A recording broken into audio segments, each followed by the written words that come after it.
আসসালামু আলাইকুম ওরহমতুল্লাহি ওয়াবারাকাতুহু।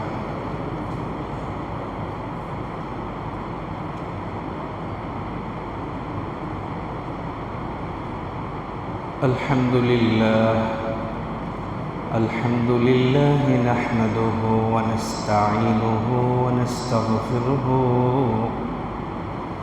ওয়া নু'মিনু বিহি ওয়া নাতাওয়াক্কালু আলাইহি ونعوذ بالله من شرور أنفسنا ومن سيئات أعمالنا من يهده الله فلا مضل له ومن يضلله فلا هادي له الذي أرسله بالحق بشيرا ونذيرا وداعيا إلى الله بإذنه وسراجا منيرا فقد قال الله تعالى في كلامه المجيد وفرقانه الحميد أعوذ بالله من الشيطان الرجيم بسم الله الرحمن الرحيم إن عدة الشهور عند الله 12 شهرا في كتاب الله يوم خلق السماوات والأرض منها 4 حرم ذلك الدين القيم فلا تظلموا فيهن أنفسكم وقاتلوا المشركين. وقال النبي صلى الله عليه وسلم أفضل الصيام بعد رمضان شهر الله المحرم وأفضل الصلاة بعد الفريضة صلاة الليل. وقال تعالى في شان حبيبه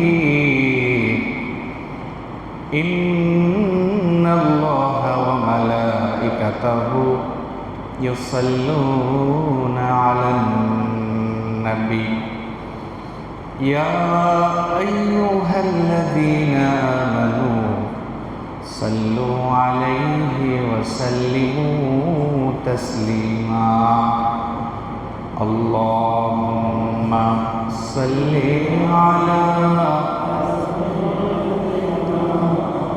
مولانا محمد وعلى آل سيدنا مولانا محمد بلغ العلا بكماله كشف الدجى بجماله حسنت جميع خصاله صلوا عليه وآله.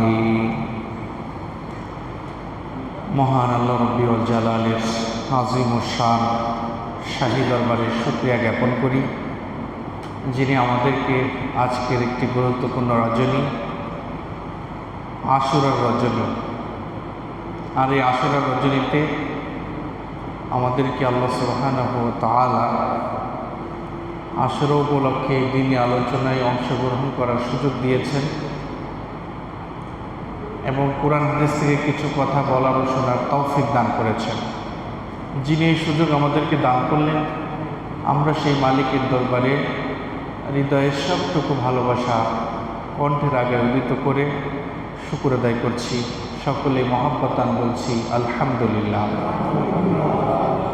দুরূদ আর সালাম প্রেরণ করছি বিশ্ব মানবতার মুক্তির দূত আমার আপনার নবী সরকার দো আলম বিশ্বনবী জনাবে মুহাম্মদুর রাসূলুল্লাহ, সকলেই বলি সাল্লাল্লাহু আলাইহি ওয়াসাল্লাম। শান্তি এবং কল্যাণ বর্ষিত হোক তার পরিবার পরিজন আহলে বাইত সহ দুনিয়ার সমস্ত নেককার উম্মতদের উপর। আল্লাহুম্মা সাল্লি আলাইহি আল্লাহুম্মা বারিক আলাইহি। সম্মানীয় উপস্থিতি, আজ আশুরার রজনী।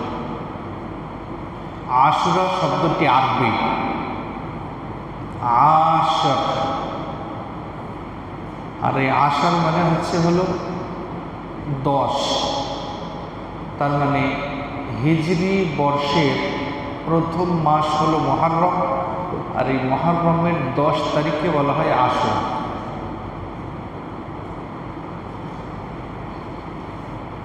আর এই আশুরাতে আল্লাহ সুবহানাহু ওয়া তাআলা পৃথিবীর ইতিহাসে বড় বড় ঘটনা ঘটিয়েছেন। এই আশুরার মাস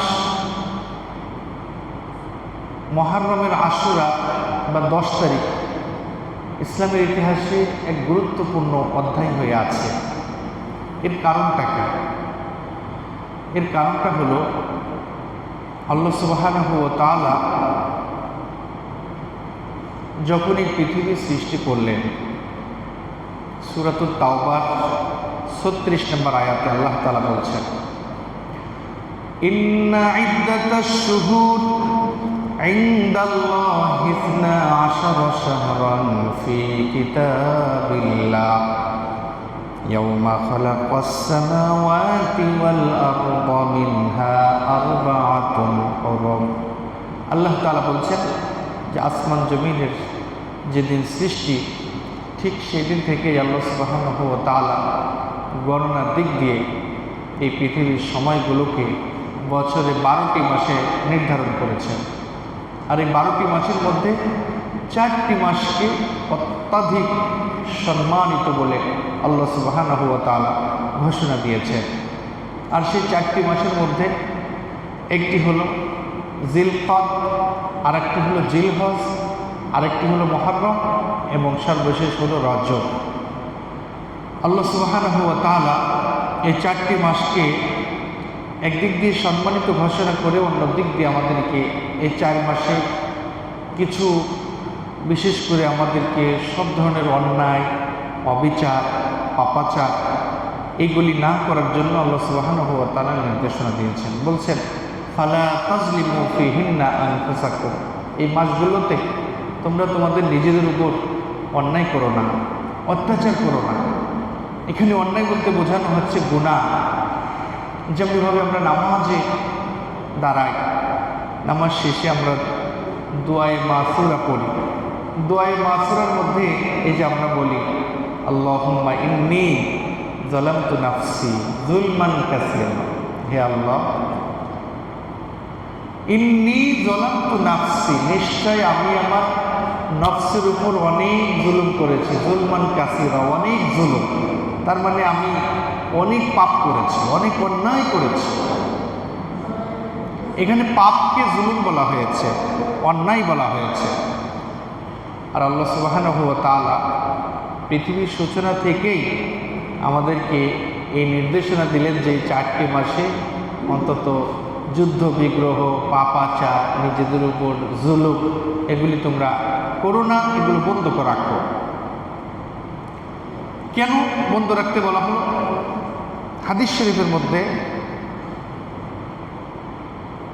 বিশ্বনবী সাল্লাল্লাহু আলাইহি ওয়াসাল্লাম এই মুহররম মাসকে আল্লাহর মাস হিসেবে সাব্যস্ত করেছেন। সব মাসই আল্লাহর মাস, কিন্তু মুহররম মাসটা আল্লাহর কাছে এত গুরুত্বপূর্ণ, এত প্রিয় যে এই মাসটিকে আল্লাহ নিজের মাস বলেছেন।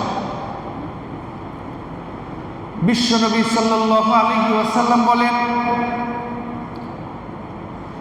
عن أبي هريرة رضي الله تعالى عنه قال قال رسول الله صلى الله عليه وسلم أفضل الصيام بعد رمضان شهر الله المحرم وأفضل الصلاة بعد الفريضة صلاة الليل। হাদিসটি মুসলিম শরীফে আছে 1163 নম্বর হাদিস। বিশ্বনবী সাল্লাল্লাহু আলাইহি ওয়াসাল্লাম বলছেন যে রমজানের পরে সবচেয়ে গুরুত্বপূর্ণ রোজার নাম হলো আল্লাহর মাস মুহররম মাসের রোজা। এরপরে বলা হচ্ছে আফদলুস সালাতি বাদাল ফারিদা সালাতুল লাইল। আর যত ফরজ নামাজ আমরা আদায় করি, সমস্ত ফরজ নামাজের পরে যত নফল নামাজ আছে, সমস্ত নফল নামাজের মধ্যে উত্তম নফল নামাজ হলো রাতের নফল নামাজ, অর্থাৎ তাহাজ্জুদের নামাজ। পাশাপাশি এই মাসে বেশি বেশি ইস্তেগফার করার কথা বলা হয়েছে, কেননা এই মাস হচ্ছে আল্লাহর মাস। আর এই আল্লাহর মাসে বেশি বেশি ইস্তেগফার করলে বান্দাকে আল্লাহ মাফ করে দেন, এরকম বর্ণনা হাদিসে পাওয়া যায়। যেমনিভাবে হাদিস শরীফের মধ্যে আসছে ইন কুনতা সাইমান বাদা শাহরি রমাদান ফাসুমুল মুহররম ফাইন্নাহু শাহরুল্লাহ। বলা হচ্ছে যে যদি তুমি রমজানের পরে কোনো রোজা রাখতে চাও, তাহলে তোমার জন্য করণীয় হলো এই মুহররম মাসের রোজা রাখবে, কেননা ফাইন্নাহু শাহরুল্লাহ, এটা হচ্ছে আল্লাহর মাস। ফিহি ইয়াউমুন তাবা, এর মধ্যে এমন একটি দিন আছে যাতে আল্লাহ সুবহানাহু ওয়া তাআলা বান্দার তওবা কবুল করেন। তার মানে হলো, অন্য বর্ণনায় আসছে যে অনেক নবী এই দিনে আল্লাহ সুবহানাহু ওয়া তাআলার কাছে দোয়া করে মুক্তি পেয়েছেন, নাজাত পেয়েছেন, এবং অনেক নবী আল্লাহ তাআলার কাছে দোয়া করে এই দিন আল্লাহ তাআলার পক্ষ থেকে ক্ষমাও পেয়েছেন। তাহলে যে দিন এত গুরুত্বপূর্ণ, সেই দিনে পৃথিবীর ইতিহাসে আল্লাহ সুবহানাহু ওয়া তাআলা কত রকম ঘটনা ঘটিয়েছেন, আমরা তার সামান্য কিছু বর্ণনা শুনি। কিতাবের নাম হচ্ছে আল বিদায়া ওয়ান নিহায়া। আল বিদায়া মানে হচ্ছে প্রথম, আর ওয়ান নিহায়া মানে শেষ, অর্থাৎ পৃথিবীর শুরু এবং শেষ সব কিছু এই কিতাবের মধ্যে, এই সব ইতিহাস লিপিবদ্ধ আছে। সেই কিতাবের মধ্যে কিছু বর্ণনা এরকম এসেছে যে আসমান জমিন পাহাড় পর্বত যেদিন আল্লাহ সুবহানাহু ওয়া তাআলা সৃষ্টি করলেন, সেই দিনটা ছিল এই মুহররম মাসের 10 তারিখ।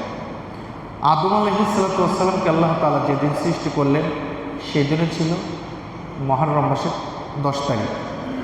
নূহ আলাইহিস সালামকে মহাপ্লাবন থেকে যদি পাহাড়ে অবতরণ করে আল্লাহ সুবহানাহু ওয়া তাআলা যেদিন মহাপ্লাবন থেকে তার সাথে থাকা যে কয়জন সাথী, 80 থেকে 82 জন সাথী, তাদেরকে আল্লাহ তাআলা মুক্তি দিয়েছিলেন, সেই দিনটাও ছিল মুহররম মাসের 10 তারিখ। হযরত ইব্রাহিম আলাইহিস সালাতু ওয়াস সালাম নমরুদের দেওয়া প্রজ্বলিত আগুনের মধ্যে নিক্ষিপ্ত হয়েছিলেন, আর সেই সময়টা ছিল প্রায় 40 দিন। আল্লাহ সুবহানাহু ওয়া তাআলা ওই সময় আগুনকে নির্দেশনা দিয়েছিলেন, ইয়া নারু কুনি বারদাও ওয়া সালামুন আলা ইব্রাহিম, হে আগুন কুনি বারদাও ওয়া সালামুন আলা ইব্রাহিম, আমি আল্লাহ তাআলা এই মুহূর্তে তোমার জন্য নির্দেশনা হলো তুমি ইব্রাহিমের জন্য ঠান্ডা এবং শান্তিদায়ক হয়ে যাও। আগুনের ধর্ম হলো কোনো কিছুকে জ্বালিয়ে দেওয়া, পুড়িয়ে দেওয়া, ছাই ছাই করে দেওয়া, কিন্তু ওই মুহূর্তে আল্লাহ তাআলার নির্দেশনা ছিল, আগুন ইব্রাহিমের একটা শরীর তো পুরা দূরের কথা, একটা লোমও তো পোড়াতে পারবে না তুমি, আর আমি এই মুহূর্তে তোমাকে নির্দেশনা দিচ্ছি তুমি ইব্রাহিমের জন্য ঠান্ডা এবং শান্তিদায়ক হয়ে যাও। আল্লাহ সুবহানাহু ওয়া তাআলার নির্দেশনায় সেই আগুন ইব্রাহিম আলাইহিস সালাতু ওয়াস সালামের জন্য ঠান্ডা এবং শান্তিদায়ক হয়ে গিয়েছিল। আর যেদিন এই আগুন থেকে আল্লাহ তাআলা তাকে পরিত্রাণ দান করেছিলেন, সেই দিনটাও ছিল মুহররম মাসের 10 তারিখ। বলুন আল্লাহু আকবার। হযরত আইয়ুব আলাইহিস সালাতু ওয়াস সালামকে আল্লাহ সুবহানাহু ওয়া তাআলা কঠিন রোগ দিয়েছিলেন, আর সেই রোগটা ছিল কুষ্ঠ রোগ। পুরা শরীর ঘা হয়ে গিয়েছিল, পচে গিয়েছিল, পচে পুরা শরীরে একেবারে পোকা ধরে গিয়েছিল। আল্লাহ সুবহানাহু ওয়া তাআলা একটি দিন নয়, দুটি দিন নয়, একটি মাস নয়, দুটি মাস নয়, একটি বছর নয়, দুটি বছর নয়, একাধারে আল্লাহ সুবহানাহু ওয়া তাআলা আইয়ুব নবীকে 18টি বছর এই রোগে আক্রান্ত করে বিছানায় শুয়াই রেখেছিলেন। আল্লাহ সুবহানাহু ওয়া তাআলা 18টি বছর তাকে শাস্তি ভোগ করার পর যেদিন মুক্তি দিয়েছিলেন, যেদিন রোগ থেকে আল্লাহ তাআলা তাকে পরিত্রাণ দিয়েছিলেন, সেই দিনটাও ছিল মুহররম মাসের 10 তারিখ। বলেন আল্লাহু আকবার। আমার ভাইয়েরা, আল বিদায়া ওয়ান নিহায়ার মধ্যে আরও লেখা হয়, হযরত সুলাইমান আলাইহিস সালাতু ওয়াস সালামকে আল্লাহ তাআলা এই পৃথিবীর রাজত্ব যেদিন দান করেছিলেন, হযরত ইউনূস আলাইহিস সালামকে 40 দিন পর দজলা নদী থেকে, মাছের পেট থেকে আল্লাহ তাআলা যেদিন মুক্তি দিয়েছিলেন, এবং হযরত মূসা আলাইহিস সালামকে ফিরআউনের কবল থেকে এবং তার কওমদেরকে ফিরআউনের কবল থেকে আল্লাহ তাআলা যেদিন মুক্তি দিয়েছিলেন, সেই দিনটাও ছিল মুহররম মাসের 10 তারিখ। হযরত ঈসা আলাইহিস সালাতু ওয়াস সালাম এই পৃথিবীতে আল্লাহ তাআলা তাকে পাঠিয়েছিলেন, কিন্তু এই পৃথিবীর খ্রিস্টানেরা হযরত ঈসা আলাইহিস সালামকে আল্লাহ তাআলার পুত্র বলে সাব্যস্ত করেছিল। বলে নাউজুবিল্লাহ। খ্রিস্টানরা এই পৃথিবীর মধ্যে তৃত্ববাদ বিশ্বাসী, তারা 3 জন খুদাই বিশ্বাসী। হযরত ঈসা আলাইহিস সালামকে এক পর্যায়ে তারা মারার জন্য এমনভাবে ষড়যন্ত্র করেছিল যে আল্লাহ সুবহানাহু ওয়া তাআলা হযরত ঈসা আলাইহিস সালামকে মসজিদের ভিতর থেকে একেবারে সবার চোখের সামনে আল্লাহ সুবহানাহু ওয়া তাআলা ঈসা আলাইহিস সালামকে মসজিদের ভিতর দিয়ে ছিদ্র করে একেবারে প্রথম আসমানে উঠিয়ে নিয়েছিলেন। বলেন আল্লাহু আকবার। আমরা যে অনেক মসজিদে যে এখানে একটা ছিদ্র দেখি, এই ছিদ্রটা হলো ওই যে ঈসা আলাইহিস সালামকে মসজিদ থেকে যে এই এরকম ভেদ করে নিয়ে গিয়েছিলেন, ওই স্মৃতিস্বরূপ মসজিদগুলোতে এখানে এরকম একটা ছিদ্র রাখা হয়। প্রিয় ভাইরা, আরও বলা হয় যে হযরত ইদ্রিস আলাইহিস সালামকেও আল্লাহ তাআলা আসমানে উত্তোলন করেছিলেন। একেবারে সর্বশেষের দিকে যদি আমরা আসি, তাহলে দেখা যায় যে হযরত আদম আলাইহিস সালামকে সৃষ্টি করার পর জান্নাতে প্রবেশ, আবার জান্নাত থেকে বের হয়ে হাওয়া আলাইহিস সালামের সঙ্গে সাক্ষাৎ করিয়ে দেওয়া, এবং এই যে পদস্খলন ঘটেছিল বেহেশতের মধ্যে, জান্নাতের মধ্যে, আর এই ভুলের কারণে তিনারা আল্লাহ সুবহানাহু ওয়া তাআলার দরবারে 360টি বছর ক্ষমা প্রার্থনা করেছিলেন এই মর্মে, এইভাবে রব্বানা যালামনা আনফুসানা ওয়া ইল্লাম তাগফির লানা ওয়া তারহামনা লানাকুনান্না মিনাল খাসিরিন। এই দোয়া করতে করতে 360 বছর পর আল্লাহ সুবহানাহু ওয়া তাআলা যেই দিন হযরত আদম আলাইহিস সালামকে ক্ষমা মাপের ঘোষণা দিয়েছিলেন, সেই দিনটাও ছিল মুহররম মাসের 10 তারিখ। বলেন আল্লাহু আকবার। আমার ভাইয়েরা, আমার আপনার নবী, বিশ্ব নবী জনাবে মুহাম্মদুর রাসূলুল্লাহ সাল্লাল্লাহু আলাইহি ওয়াসাল্লাম, তার জীবনেও অনেক কারবালা ঘটেছিল, অনেক কঠিন কঠিন দিন তার জীবনেও ঘটেছিল। এখানে আরেকটা বিষয় বলে রাখি, কারবালা কিন্তু কোনো স্থানের নাম না, কারবালা কিন্তু কোনো এমন কিছু না যে একজনের সাথে সংশ্লিষ্ট। কারবালা আসলে এমন একটা শব্দ যে কার শব্দের অর্থ হলো স্থান, আর বালা শব্দের অর্থ হলো বিপদ আপদ, মানে বিপদ আপদের স্থান। পৃথিবীর ইতিহাসে যত নবী পৃথিবীর মধ্যে আগমন করেছেন, সমস্ত নবীরাই কোনো না কোনো বিপদের সম্মুখীন হয়েছেন। তারা যে জায়গাতে বিপদের সম্মুখীন হয়েছেন, ওই জায়গাটাকে বলা হয় কারবালা। আমরা সেই কারবালা না চিনি, শুধু আমরা এক কারবালা চিনি, সেটা হলো ইমাম হুসাইন রাদিয়াল্লাহু তাআলা যেখানে শাহাদাত বরণ করেছিলেন। আমরা সেই জায়গাটাকে শুধু কারবালা হিসেবে চিনি। প্রকৃতপক্ষে যত নবী আলাইহিমুসসালাম এই পৃথিবীর মধ্যে এসেছিলেন এবং তাদের জীবনে যত বিপদ আপদ সংঘটিত হয়েছে, যে জায়গাতে তাদের উপর বিপদ আপদ সংঘটিত হয়েছে ওই জায়গার নামই হচ্ছে কারবালা। আমার আপনার নবী মক্কা থেকে হিজরত করে মদিনায় গেলেন। মদিনায় যাওয়ার পর তিনি দেখলেন যে ইহুদিরা সবাই রোজা রেখেছে। নবী জিজ্ঞেস করলেন যে তোমরা রোজা রাখছো কেন? বলতেছে যে এই দিনে এটা একটা মহান দিন, হাযা ইয়াউমুন আযীমুন, এটা একটা মহান দিন। আনজাল্লাহু ফীহি মূসা ওয়া কওমাহু ওয়া গাররাকা ফিরআউনা ওয়া কওমাহু।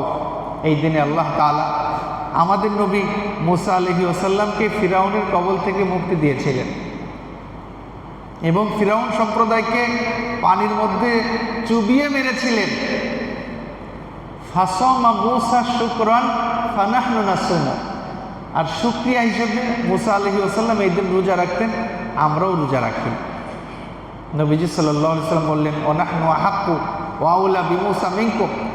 আমি তো তোমাদের চেয়ে মূসা আলাইহিস সালামের এই আইনটা, এই নিয়মটা পালনের হকদার বেশি, কেননা মূসা আলাইহিস সালাম হচ্ছে আমার ভাই।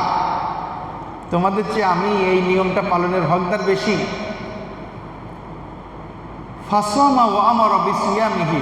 সুতরাং নবী করিম সাল্লাল্লাহু আলাইহি ওয়াসাল্লাম তিনিও রোজা রাখলেন এবং সবাইকে রোজা রাখার নির্দেশনা দিলেন। অন্য বর্ণনায় আসছে রমজানের রোজা ফরজ হওয়ার আগ পর্যন্ত আশুরার রোজায় পৃথিবীর মধ্যে ফরজ ছিল। সবাই অত্যন্ত গুরুত্ব নিয়ে এই আশুরার রোজাগুলি রাখত। কাজেই আমরাও আশুরার রোজা রাখব। আশুরার রোজা অত্যন্ত ফজিলতপূর্ণ রোজা। এখানে আরেকটা কথা হলো যে নবীজি সাল্লাল্লাহু আলাইহি ওয়াসাল্লাম রোজা রাখলেন, সাহাবায়ে কেরামদেরকেও রোজা রাখার নির্দেশনা দিলেন। কয়েকজন সাহাবী বললেন, ইয়া রাসূলুল্লাহ, ইহুদিরা এই দিন রোজা রাখে, আমরাও যদি এই দিন রোজা রাখি তাহলে তো ইহুদিদের আমলের সাথে আমাদের আমলের একটা সাদৃশ্য হয়ে যাচ্ছে। এখন আমাদের করণীয় কি? নবীজি বললেন যে লাইন বাকি তো ইলা কাবিলিন লা সুমান্না তাসির। আগামী বছর যদি আমি বেঁচে থাকি তাহলে আমি একটি নয়, আমি 9, 10 সহ 2টি রোজা রাখব। রাবি বলেন যে আগামী বছর আসার আগেই বিশ্বনবী সাল্লাল্লাহু আলাইহি ওয়াসাল্লাম এই পৃথিবীর মায়া ত্যাগ করে দুনিয়া ছেড়ে চলে যান।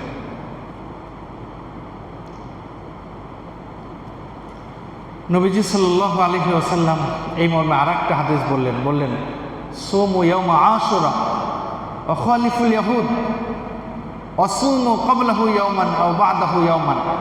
তোমরা আশুরার রোজা রাখো এবং ইহুদিদের বিপরীত আমল করো। সুমু ক্বাবলাহু ইয়াওমান আও বা'দাহু ইয়াওমান। তোমরা আশুরার দিনের আগে একদিন অথবা পরে একদিন মিলিয়ে মোট 2টি রোজা রাখো। নবীজি সাল্লাল্লাহু আলাইহি ওয়াসাল্লাম ফজিলত হিসেবে বললেন যে সিয়ামু ইয়াউমি আশুরা আহতাসিবু আলাল্লাহ আইয়ুকাফিরা সানাতাল্লাতী ক্বাবলাহু। আমি আশা করি যে ব্যক্তি আশুরা রোজা রাখে, আমি আশা করি আল্লাহ তাআলা তার বিগত 1 বছরের গুনাহ আল্লাহ তাআলা মাফ করে দিবেন। সুবহানাল্লাহ। বিগত 1 বছরের গুনাহ আল্লাহ তাআলা মাফ করে দিবেন। এবার একটু চোখ বন্ধ করে আমরা চিন্তা করে দেখি যে 1 বছরে আমরা কত পাপ করি আমরা 1 বছরে। 1 মাসে যে পাপ করি সেটাই তো আমরা হিসাব করে শেষ করতে পারি না, আর 1 বছরে আমরা কত পাপ করি। সামান্য 2টা রোজার বিনিময়ে আল্লাহ তাআলা 1 বছরের গুনাহ আমাদেরকে মাফ করে দিবেন। প্রিয় ভাইরা, যদি আমরা আজকে কেউ রোজা রেখে থাকি কালকেও রাখবো, আবার যদি আজকে কেউ রোজা রাখতে না পারি আগামীকাল এবং পরশু মিলে 2টা রোজা রাখবো। তো যারা রোজা রাখবো তাদের জন্য সাহারির শেষ সময় হচ্ছে 3টা বেজে 49 মিনিট। 3টা বেজে 49 মিনিট। আমরা 49 মিনিটের মধ্যেই সাহারি খানা শেষ করব। আর ইফতার কিন্তু 6টা 53 মিনিট, এটা তো আমরা সবাই জানি। আমার ভাইয়েরা, এইভাবে আশুরার মূলত এইগুলোই শিক্ষা, যে রোজা রাখা, পাশাপাশি বেশি বেশি তওবা ইস্তেগফার করা। কারণ এই দিনে আল্লাহ তাআলা তওবা ইস্তেগফার কবুল করেছেন, অনেক বর্ণনা পাওয়া যায়। নবী রাসূলদের অনেক তওবা ইস্তেগফার কবুল করেছেন, অনেকের এই দিনে আল্লাহ তাআলা মুক্তি দিয়েছেন, অনেক বর্ণনা এরকম পাওয়া যায়। কাজে এই রাত্রটাকে আমরা যদি আল্লাহ তাআলার কাছে ক্ষমা পাওয়ার রজনী হিসেবে গ্রহণ করি, যে এই রাত্রে আমি যদি আল্লাহ তাআলার কাছে ক্ষমা চাই, আল্লাহ তো নবীদেরকে মুক্তি দিয়েছেন, আমাকেও আল্লাহ তাআলা গুনাহ থেকে মুক্তি দিতে পারেন, আল্লাহ আমাকেও মাফ করে দিতে পারেন। এই আশায় যদি আমরা বেশি বেশি তওবা ইস্তেগফার করতে পারি, আল্লাহ বলেছেন ওমা কানাল্লাহু মুআযযিবাহুম ওয়া হুম ইস্তাগফিরুন। তোমার আল্লাহ এমন না যে তুমি তার কাছে ক্ষমা চাইবে আর তিনি তোমাকে আযাব দিবেন, তোমাকে ক্ষমা করবেন না। তোমার আল্লাহ এমন না। রাসূলুল্লাহ সাল্লাল্লাহু আলাইহি ওয়াসাল্লাম বলেন আত-তাইবু মিনাজ যামবি কামান লা যামবা লাহু। বান্দা যখন গুনাহ থেকে তওবা করে, আল্লাহ তাকে এমনভাবে মাফ করে দেন মনে হয় সে একটা পাপও দুনিয়াতে করে নাই। বলুন সুবহানাল্লাহ। আল্লাহ সুবহানাহু ওয়া তাআলা বলেন মান তাবা ওয়া আমানা ওয়া আমিলা আমালান সালিহা ফাউলাইকা ইউবাদদিলুল্লাহু সাইয়্যাতিহিম হাসানাত। যে ব্যক্তি আল্লাহ তাআলার কাছে তওবা করে, ঈমান আনয়ন করে, ঈমান আনয়ন করার পর সে বেশি থেকে বেশি পরিমাণ ভালো কাজ করে, আল্লাহ সুবহানাহু ওয়া তাআলা তাকে শুধু মাফই করেন না, তাকে তো মাফ করেন এবং তার জীবনে যত পাপ ছিল সমস্ত পাপের জায়গায় নেকি দিয়ে আল্লাহ তাআলা পরিবর্তন করে দেন। সুবহানাল্লাহ। এমন আল্লাহ আমরা পেয়েছি, এমন আল্লাহ আমরা পেয়েছি। আল্লাহ কত বড় দয়ালু। গুনাহ করেছি, গুনার জায়গায় আল্লাহ আমাদেরকে নেকি দেন। এমন মাওলা কোথায় পাবো? আমরা সেই মাওলা থেকে কিভাবে দূরে থাকি? আল্লাহ তাআলা আফসোস করে বান্দাকে ডাক দেন, ইয়া আইয়ুহাল ইনসান মা গাররাকা বিরাব্বিকাল কারীম। হে মানব মণ্ডলী, কিসে তোমার রব থেকে আজকে তোমাকে দূরে সরিয়ে নিয়ে যাচ্ছে? ফাফিরু ইলাল্লাহ। আল্লাহর দিকে ফিরে আসো, আল্লাহর দিকে ফিরে আসো। ফাফিরু ইলাল্লাহ, আল্লাহর দিকে ফিরে আসো। ইয়া ইবাদিয়াল্লাযীনা আসরাফু আলা আনফুসিহিম লা তাকনাতু মির রাহমাতিল্লাহ। হে আমার বান্দারা, যারা জীবনে অনেক বেশি পাপাচারে লিপ্ত হয়ে গেছো, অনেক বেশি পাপ করে ফেলেছো, লা তাকনাতু মির রাহমাতিল্লাহ, আমি আল্লাহর রহমত থেকে নৈরাশ হও না, নৈরাশ হও না। ইন্নাল্লাহা ইয়াগফিরুয যুনুবা জামিআ। নিঃসন্দেহে আমি আল্লাহ এমন, তুমি যদি আমি আল্লাহ তাআলার কাছে ক্ষমা চাও, তওবা করো, আমি আল্লাহ তোমার জিন্দেগির সব পাপগুলি মাফ করে দেব। সুবহানাল্লাহ। আসুন,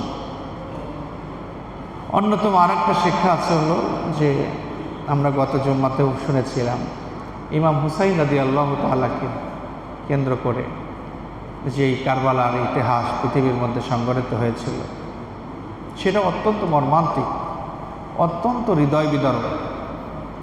ইমাম হুসাইন রাদিয়াল্লাহু তাআলা আনহু 61 হিজরিতে যখন দেখলেন যে সিরিয়ার দামেস্কে ইয়াজিদ অন্যায়ভাবে ক্ষমতা দখল করেছে এবং রাষ্ট্রকে তার ইচ্ছা মতো সে যেভাবে মন চাচ্ছে সেভাবে ব্যবহার করছে এবং সে যে কোনোভাবে তার ভিন্ন একটা চক্রান্ত ছিল যে সেখান থেকে সে খিলাফতকে বাদ দিয়ে রাজতন্ত্র কায়েম করবে। ইসলাম কখনো রাজতন্ত্রকে সমর্থন করে না। খিলাফত এমন একটা বিষয় যে খিলাফতের জন্য বিশ্বনবী সাল্লাল্লাহু আলাইহি ওয়াসাল্লাম খিলাফত প্রতিষ্ঠার জন্য এই পৃথিবীর মধ্যে প্রায় 27টা যুদ্ধে তিনি সশরীরে অংশগ্রহণ করেছেন। কিন্তু তিনি রাজতন্ত্রকে কখনো সমর্থন করেন নাই। যদি তিনি রাজতন্ত্রকে সমর্থন করতেন তাহলে বিশ্বনবী সাল্লাল্লাহু আলাইহি ওয়াসাল্লাম মৃত্যুর পর সাহাবায়ে কেরাম মৃত্যুর আগেই তাকে জিজ্ঞেস করলেন যে আপনার পরে এই রাষ্ট্রের দায়িত্বে কে থাকবে, কে শাসন ক্ষমতা গ্রহণ করবে? নবীজি সাল্লাল্লাহু আলাইহি ওয়াসাল্লাম বলেছিলেন, তোমরা পরামর্শের ভিত্তিতে যাকে মনে চায়, যাকে যোগ্য মনে করো, যাকে আল্লাহভীরু মনে করো, এমন একজন ব্যক্তিকে তোমরা নেতা নির্বাচিত করবে। নবীজি সাল্লাল্লাহু আলাইহি ওয়াসাল্লাম যদি ওই সময় বলে যেতেন যে আমার পরে আমার মেয়ে দায়িত্ব পালন করবে। কারো বাবার ক্ষমতা ছিল না সেটা বিরোধিতা করার, কিন্তু নবীজি সাল্লাল্লাহু আলাইহি ওয়াসাল্লাম সে কথা বলে যাননি। অথচ নবীজির পরেও তার মেয়ে বেঁচে ছিলেন দুনিয়াতে। হযরত মুআবিয়া রাদিয়াল্লাহু তাআলা আনহু সেখানে প্রায় 20 বছর রাষ্ট্র ক্ষমতায় ছিলেন, কিন্তু তার সন্তান ইয়াজিদ অন্যায়ভাবে যখন সেই ক্ষমতা রাজতান্ত্রিক পদ্ধতিতে যখন সে এটা গ্রহণ করলো, সেখানে কিছু লোক তার আনুগত্যতা মেনে নিল এবং বেশিরভাগ লোক তার আনুগত্যতা মেনে নিল না। ইত্যবসরে সেখান থেকে অনেক মানুষ মদিনায় চিঠি লিখতে শুরু করলো ইমাম হুসাইন রাদিয়াল্লাহু তাআলা আনহু বরাবর, যে ইমাম হুসাইন আপনি এখানে চলে আসুন, আমরা আপনার হাতে বায়াত গ্রহণ করে আপনাকে আমরা আমির মানব। ইমাম হুসাইন রাদিয়াল্লাহু তাআলা আনহু মদিনার অনেক বড় বড় সাহাবী ওই সময় বেঁচে ছিলেন, তাদের সাথে পরামর্শ করলেন। মদিনার সাহাবীরা সবাই নিষেধ করলেন যে আপনি যাবেন না, ওরা খুব বিশ্বাসঘাতক, ওরা আপনার বাবা আলী রাদিয়াল্লাহু তাআলাকে মেরেছে, ওরা আপনার ভাই হাসান রাদিয়াল্লাহু তাআলা আনহুকে মেরেছে, আপনি ওখানে যাবেন না, ওরা আপনার সাথেও বেঈমানি করবে। ইমাম হুসাইন রাদিয়াল্লাহু তাআলা আনহু বললেন যে যেই খিলাফত প্রতিষ্ঠার জন্য আমার নানা এত কষ্ট করে গেলেন, নিজের দান মোবারক শহীদ করলেন, আর আমি বেঁচে থাকতে সেগুলো মেনে নিব? এটা আমি কোনোভাবে মেনে নিতে পারছি না। ইমাম হুসাইন রাদিয়াল্লাহু তাআলা আনহু আপনার 72 জন সঙ্গী সাথী নিয়ে তিনি ইরাকের উদ্দেশ্যে রওনা করলেন। কুফা নামক স্থান পর্যন্ত যখন পৌঁছলেন, এই কুফার গভর্নর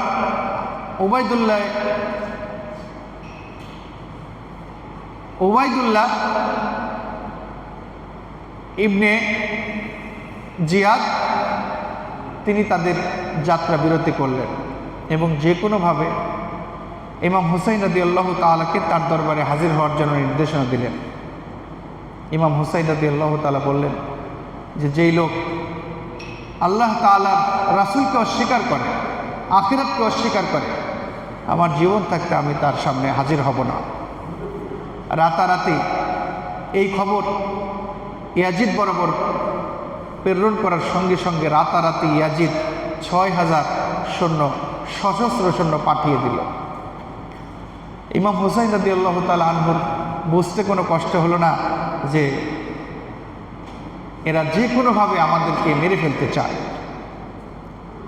তো ইমাম হুসাইন রাদিয়াল্লাহু তাআলা এটা বুঝতে পেরে তার সাথীদেরকে বললেন, সাথীরা তোমরা সবাই মদিনায় ফিরে যাও।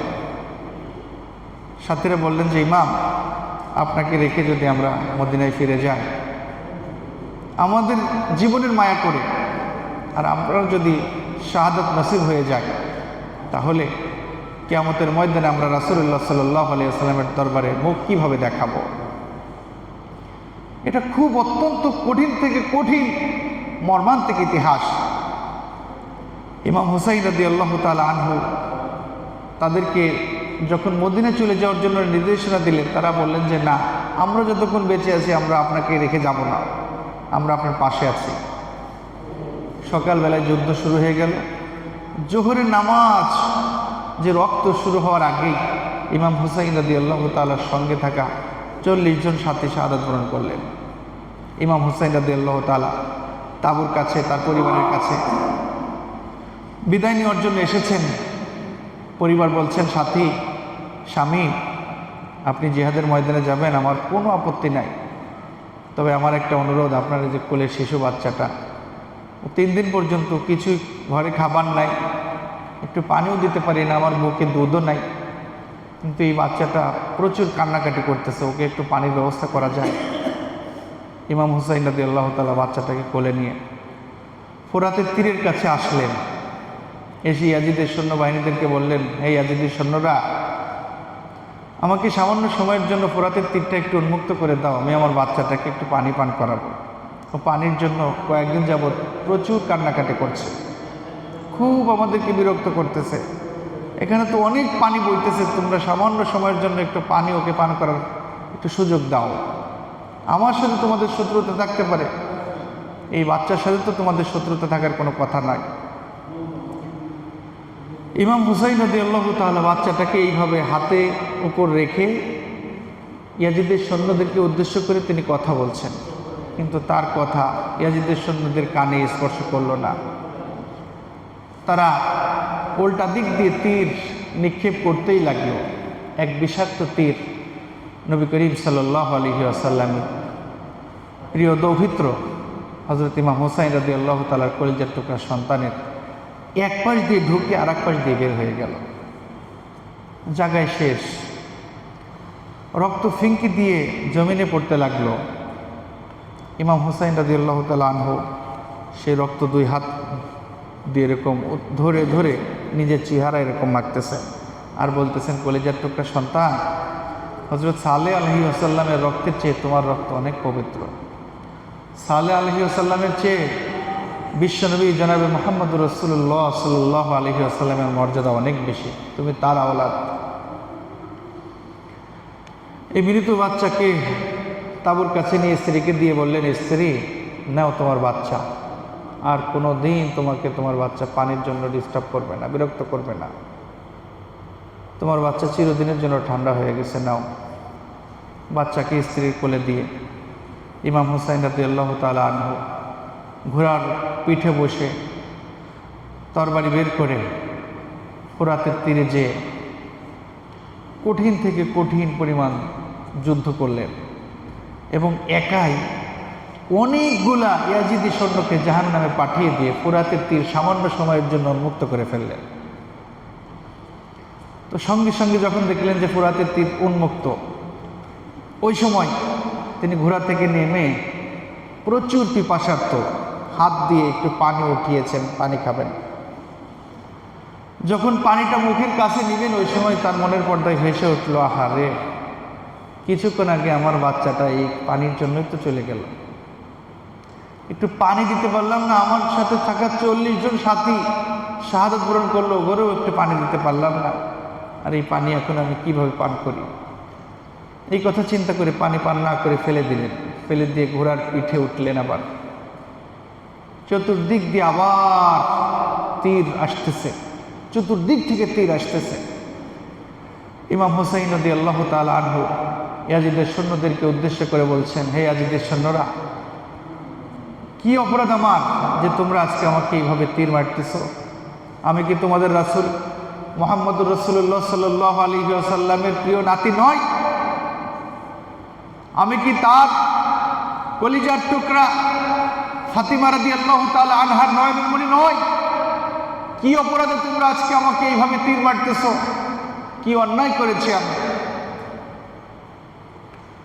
ঠিক এইভাবে তীর এসে এসে ইমাম হুসাইন রাদিয়াল্লাহু তাআলা আনহুকে শাহাদাত বরণ করিয়ে ফেলল। 11ই মুহররম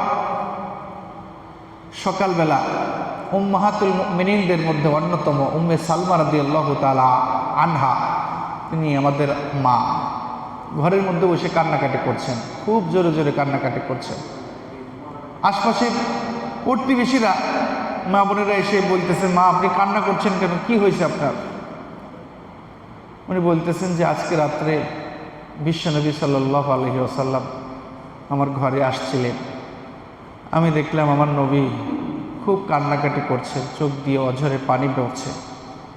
নবীজির দাড়িগুলা দেখলাম ধুলাবালু মাখা, চুলগুলা এলোমেলো। আমি বললাম, ইয়া রাসূলুল্লাহ, কি হয়েছে আপনার? আপনাকে তো কোনোদিন আমি এত কঠিন অবস্থায় আপনাকে কোনোদিন আমি দেখি নাই, আপনার কি হয়েছে? আপনি কাঁদছেন কেন? বিশ্বনবী সাল্লাল্লাহু আলাইহি ওয়াসাল্লাম উম্মে সালামা রাদিয়াল্লাহু তাআলা আনহাকে বলছেন, হে সালামা, শোনো, এইমাত্র আমি কারবালার প্রান্ত থেকে আসলাম, সেখানে আমি দেখে আসলাম আমার নাতি হুসাইনকে তারা এমনভাবে মেরেছে যে দেহ থেকে তার মাথাটা আলাদা করে ফেলা হয়েছে। শিমার নামক এক ইয়াজিদি সৈন্য ইমাম হুসাইন রাদিয়াল্লাহু তাআলা শরীর থেকে মাথা কেটে একেবারে মাথাটা আলাদা করে ফেলেছিল। এইটা দেখে বিশ্বনবী সাল্লাল্লাহু আলাইহি ওয়াসাল্লাম এসে উম্মে সালামা রাদিয়াল্লাহু তাআলার কাছে কান্না করছেন। শুধু তাই নয়, কি কঠিন থেকে কঠিন ইতিহাস। ইমাম হুসাইন রাদিয়াল্লাহু তাআলার দেহ থেকে মস্তক আলাদা করে এই মস্তকটাকে আবার একটা প্লেটের উপর রেখেছে এবং এই শরীরটাকে ঘোড়া দিয়ে পদদলিত করা হয়েছে যেন এই শরীর চেনা না যায়। আর একটা কথা বলে রাখি, ইমাম হুসাইন এবং ইমাম হাসান রাদিয়াল্লাহু তাআলা আনহু এই দুইজনের চেহারা ছিল নবী সাল্লাল্লাহু আলাইহি ওয়াসাল্লামের চেহারার মতো। বলুন সুবহানাল্লাহ। এই দুজন পেয়েছিল হুবহু নবীর চেহারা। আর নবীজি তাদেরকে কত ভালোবাসতেন এটা সামান্য সময় বর্ণনা করে শেষ করা যাবে না। নবীজি একবার নববীতে দাঁড়িয়ে এরকম খুতবা দিচ্ছেন, এক পাশ দিয়ে হাসান আর এক পাশ দিয়ে হুসাইন এসে দুষ্টামি করতেছে। নবীজি সাল্লাল্লাহু আলাইহি ওয়াসাল্লাম খুতবা ছেড়ে দিয়ে একজনকে এই কোলে তুললেন আর একজনকে এই কোলে তুললেন, দুইজনকে দুই কোলে নিয়ে নবীজি সাল্লাল্লাহু আলাইহি ওয়াসাল্লাম এই মেম্বারে দাঁড়িয়ে বাকি খুতবা শেষ করেছেন। বলেন সুবহানাল্লাহ। একবার আসরের নামাজ পড়ছেন জামাতের সাথে, 2 রাকাত পড়েছেন। 2 রাকাত পড়ার পর নবীজি সিজদায় গিয়েছেন আর ওঠেন না। কখনো নামাজের মধ্যে যদি কোনো ত্রুটি দেখতো সাহাবায়ে কেরাম, নামাজের পরে গোল হয়ে নবীজির কাছে এসে জিজ্ঞেস করতেন, ইয়া রাসূলুল্লাহ, আজকে নামাজের মধ্যে একটু অনিয়ম দেখলাম, এরকম কেন? তো ঠিক ওই দিন আসরের নামাজ পড়ছেন, তো 2 রাকাত পড়া হয়ে গেছে, 3য় রাকাতে নবীজি সিজদায় গেছেন আর ওঠেন না। দীর্ঘক্ষণ পরে উঠছেন। তো নামাজ শেষ করে সাহাবায়ে কেরাম গোল হয়ে আদবের সাথে জিজ্ঞেস করলেন, ইয়া রাসূলুল্লাহ, আজকে কি নামাজের মধ্যে কোনো ওহী অবতীর্ণ হয়েছিল? 3য় রাকাতে এত লেট করলেন কেন? নবীজি বললেন যে, শোনো, আজকে কোনো ওহী অবতীর্ণ হয় নাই। আমি 3য় রাকাতে যখন সিজদায় গেছি দেখলাম যে হুসাইন এসে আমার কাঁধের উপর উঠে বসছে। হুসাইন এসে আমার কাঁধের উপর উঠে বসছে। আমি যদি ওই সময় উঠে দাঁড়াই তাহলে তো হুসাইন পড়ে যাবে, ব্যথা পাবে। তো যতক্ষণ পর্যন্ত হুসাইন আমার কাঁধ থেকে না নামছে ততক্ষণ পর্যন্ত আমি সিজদা থেকে উঠি নাই। বলেন আল্লাহু আকবার। কি ভালোবাসতেন নাতিদেরকে, কি আদর করতেন নাতিদেরকে। এই যে সীমার এবং ইয়াজিদের অন্যান্য সৈন্যরা ইমাম হুসাইন রাদিয়াল্লাহু তাআলার মাথাটাকে একটা প্লেটে করে কুফার গভর্নর ইবনে জিয়াদের কাছে যে এরকম পায়ের কাছে নিয়ে রেখেছে। ইবনে জিয়াদ একেবারে এরকম সিংহাসনে বসা, একেবারে পায়ের কাছে নিয়ে রাখছে মাথাটা। তার হাতে ছিল একটা লাঠি দিয়ে ইমাম হুসাইন রাদিয়াল্লাহু তাআলার ঠোঁটে এরকম আঘাত করতেছে। আর মনে হয় বোঝাচ্ছে যে ইমাম হুসাইন যুদ্ধ করলে না, যুদ্ধ করে বিজয় হলে না, এরকম একটা ভাব দেখাচ্ছে। আর লাঠির আঘাত দিয়ে এরকম ঠোঁট এরকম নাড়াচাড়া করছে, মুখের ভিতর খোঁচা মারতেছে। পাশে একজন সাহাবী হযরত যায়েদ রাদিয়াল্লাহু তাআলা আনহু, তিনি জায়গা থেকে দাঁড়িয়ে উঠে ইবনে জিয়াদকে বলতেছে, ইবনে জিয়াদ, বিয়াদবির মাত্রা চরম পর্যায়ে পৌঁছে গেছে। তুমি এতক্ষণ যত অন্যায় করেছো এতদিন সব আমি সহ্য করেছি, কিন্তু এই মুহূর্তে তুমি যে অন্যায় করতেছো এটা আমি আর বরদাস্ত করতে পারতেছি না। তোমার পায়ের নিচে কার মাথা? তুমি কার মুখে লাঠির মুখ দিয়ে এরকম নাড়াচাড়া করতেছো, আঘাত করতেছো?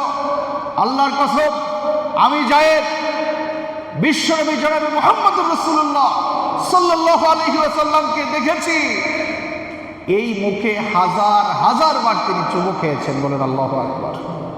তুমি সেই মুখে লাঠি দিয়ে আঘাত করতেছো, এত বড় দুঃসাহস তোমার! আমার ভাইয়েরা, ইসলাম অনেক কষ্টে এই পৃথিবীর মধ্যে আসছে, এই দেশে আসছে। ইসলাম অনেক কষ্টের বিনিময়ে আসছে। প্রচুর পাতার মতো ইসলাম এই দেশে ভেসে আসে নাই। অনেক কষ্টের মাধ্যমে, অনেক রক্তের মাধ্যমে, অনেক জীবনের বিনিময়ে ইসলাম এসেছে। আজকে ইমাম হুসাইন রাদিয়াল্লাহু তাআলা আনহু যেভাবে শাহাদাত বরণ করলেন, কেবলমাত্র অন্যায়কে বরদাস্ত না করার কারণে।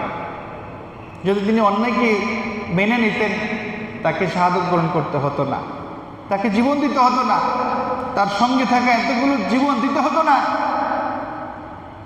কেবলমাত্র অন্যায়কে তিনি বরদাস্ত করতে পারেন নাই বলেই নিজের জীবনকে বিসর্জন দিতে হয়েছে। পৃথিবীর ইতিহাস সাক্ষী দেয় যে নবী পরিবারের সাথে যারা বেয়াদবি করেছে তারা এই পৃথিবীর মধ্যে টিকে থাকতে পারে নাই। আল্লাহ ওদের বংশকে নির্বংশ বানিয়ে দিয়েছেন। ইয়াজিদ সামান্য কয়েক বছর, এক বন্যায় দেখলাম যে মাত্র 4 বছরের ব্যবধানে ইয়াজিদের ক্ষমতাচ্যুত হয়েছে, ইয়াজিদ মারা গেছে, ইয়াজিদের বাচ্চা মারা গেছে, ইয়াজিদের পুরা পরিবার আল্লাহ সুবহানাহু ওয়া তাআলা নির্বংশ করে দিয়েছেন। কাজেই নবী পরিবারের প্রতি, আহলে বাইতদের প্রতি আমাদের অধিক ভালোবাসা থাকতে হবে, অধিক মহব্বত থাকতে হবে, তাদের জন্য বেশি বেশি দোয়া করতে হবে। নবী পরিবারের সঙ্গে যারা বিদ্বেষ পোষণ করে, যারা শত্রুতা করে এবং যারা নবী পরিবারের কাউকে ইতোমধ্যে অ্যাটাক করেছে, আক্রমণ করেছে, আল্লাহ সুবহানাহু ওয়া তাআলা আসমান থেকে তাদেরকে গজব নাজিল করে তাদেরকে ধ্বংস করেছে। অনেক বর্ণনা এরকম পাওয়া যায়। আসুন আমরাও আজকে এই আশুরা উপলক্ষে আলোচনা সবাই আমাদেরকে এখান থেকে শিক্ষা নিতে হবে যে যতদিন দুনিয়াতে বাঁচব অন্যায়কে বরদাস্ত করব না। যতদিন দুনিয়াতে বাঁচব অন্যায়ের সাথে কোনো আপোষ নাই। সবসময় ন্যায়ের পক্ষে থাকার চেষ্টা করব, অন্যায়ের বিপক্ষে আমরা বলিষ্ঠ ভূমিকা রাখব। ইমাম হুসাইন রাদিয়াল্লাহু তাআলার জন্য আমরা সবাই কান্না করি, সবাই দোয়া করি। এই ইতিহাস শুনে সবাই চোখের পানি ফেলে, কিন্তু ইমাম হুসাইন রাদিয়াল্লাহু তাআলা আনহু যে কারণে শাহাদাত বরণ করলেন সেই শিক্ষাটা কিন্তু আমরা আমাদের ভিতরে আনতে চাই না। কাজেই ইমাম হুসাইন রাদিয়াল্লাহু তাআলার মতো ঈমানী চেতনায় উজ্জীবিত হয়ে আমাদেরকেও অন্যায়ের বিপক্ষে বলিষ্ঠ ভূমিকা রাখতে হবে, সর্বদা ন্যায়ের পক্ষে অবস্থান করতে হবে। এটাই হচ্ছে মূলত আশুরার শিক্ষা। আল্লাহ সুবহানাহু ওয়া তাআলা আমাদের সবাইকে যা শুনলাম আমল করার তৌফিক দান করুন, বলুন আমিন। ওয়া আখিরু দাওয়ানা আলহামদুলিল্লাহি রাব্বিল আলামিন। আমরা সবাই দুরূদ পড়ি, আল্লাহুম্মা সাল্লি আলা মুহাম্মদ।